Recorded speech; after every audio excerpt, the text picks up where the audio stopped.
Salut tout le monde! Connaissez-vous le nom du premier homme dans l'espace? Eh bien, il s'agit de Youri Gagarin. Le 12 avril 1961, il a fait le tour de la Terre à bord de son vaisseau Vostok 1. Et aujourd'hui, j'ai décidé de vous parler un petit peu de lui. Allez, restez avec moi quelques minutes.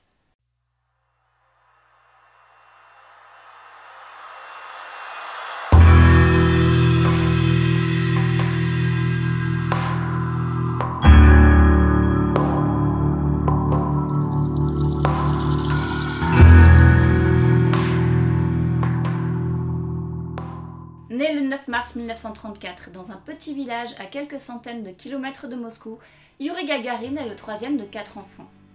Il est le fils d'un charpentier et d'une mère laitière. Adolescent, Youri Gagarin voit un avion de chasse russe effectuer un atterrissage d'urgence près de chez lui et en gardera une passion pour l'aviation. Le jeune homme accède dès qu'il le peut au club de pilotage amateur de la ville. Il décide de mener de front ses études de technicien dans un institut agricole de Saratov et une formation théorique et pratique de pilote. En 1955, il décide de quitter ses études pour rentrer dans une école de pilotage militaire. Quelques années plus tard, il postule en tant que cosmonaute. Plus de 200 pilotes de l'armée de chasse russe ont été sélectionnés comme candidats.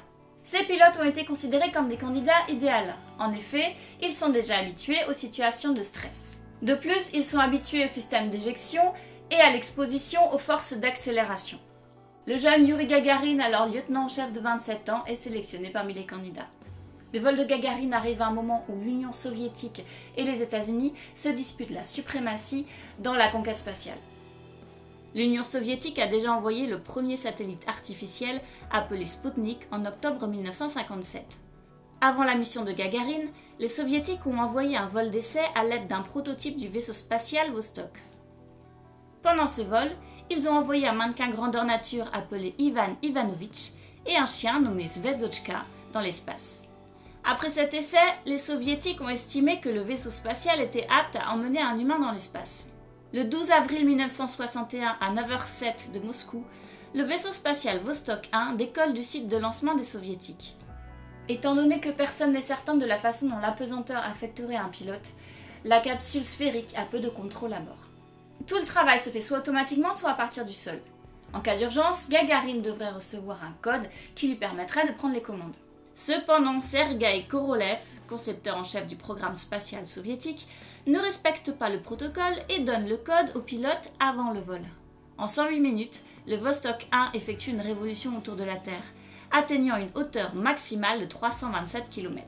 Le vaisseau transporte 10 jours de provisions au cas où les moteurs tomberaient en panne. Mais ce ne sera pas nécessaire. Gagarin rentre dans l'atmosphère terrestre. Il réussit à ne pas perdre conscience, malgré le fait qu'il doive supporter 8 fois l'attraction gravitationnelle de la Terre pendant sa descente.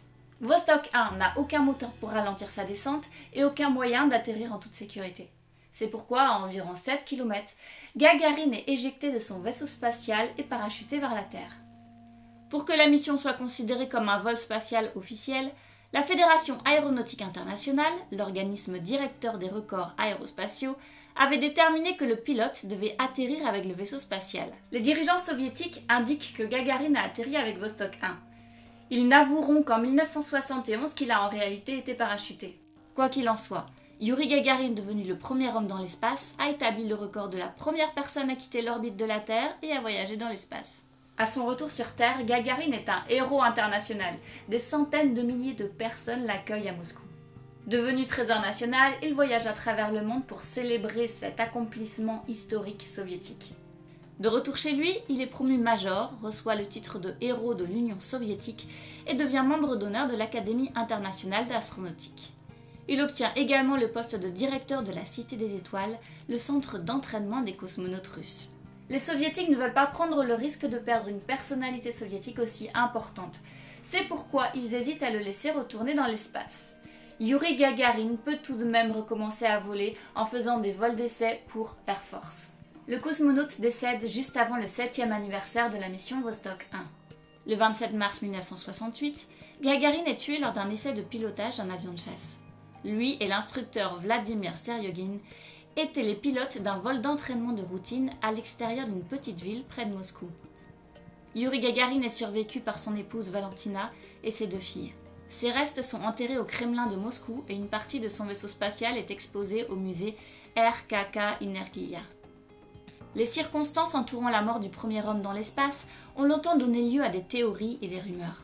45 ans plus tard, le premier homme à marcher dans l'espace a affirmé qu'il pouvait révéler ce qui était vraiment arrivé à son ami et collègue cosmonaute russe. Alexeï Leonov, qui est devenu en 1965 le premier homme à quitter un vaisseau spatial et à flotter dans le vide de l'espace, travaillait depuis des années pour savoir ce qui avait conduit à la mort de Gagarine. Il était membre de la commission d'enquête en 1968. Après avoir obtenu l'autorisation, il a donné des détails sur la mort de Yuri Gagarin dans une interview en 2013. Selon Leonov, un avion qui ne devait pas se trouver là a croisé la trajectoire de l'avion de Yuri Gagarin. Il est passé à moins de 20 mètres. En franchissant le mur du son, le pilote aurait provoqué l'avril et le crash de l'avion de Yuri Gagarin. Alexeï Leonov a affirmé « J'ai vu un document déclassifié qui confirme cette thèse. La commission a caché la vérité pour protéger le pilote survivant. Ce n'est plus un secret, il s'agit de négligence et de violation des règles de l'aviation. » Leonov n'a pas révélé l'identité de ce pilote. Il a simplement dit que c'était quelqu'un d'assez connu et qui était désormais vieux et malade. Mais aucun document officiel n'a encore été rendu public. Lors de la première mission à envoyer des gens sur la Lune, Apollo 11, en juillet 1969, l'équipage a laissé un médaillon commémoratif portant le nom de Gagarine. Ils ont également laissé des médaillons d'autres astronautes qui ont perdu la vie dans l'espace ou lors de la préparation d'un vol spatial. Au fil du temps, les États-Unis et l'Union soviétique ont commencé à travailler ensemble dans leur projet de vol spatial. Le premier vol spatial conjoint américano-soviétique a eu lieu en 1975. Il était appelé Apollo-Soyouz.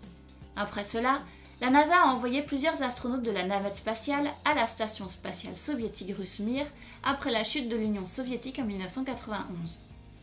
La communauté spatiale commémore chaque année l'exploit de Gagarine avec Yuri's Night, une célébration qui a lieu le 12 avril.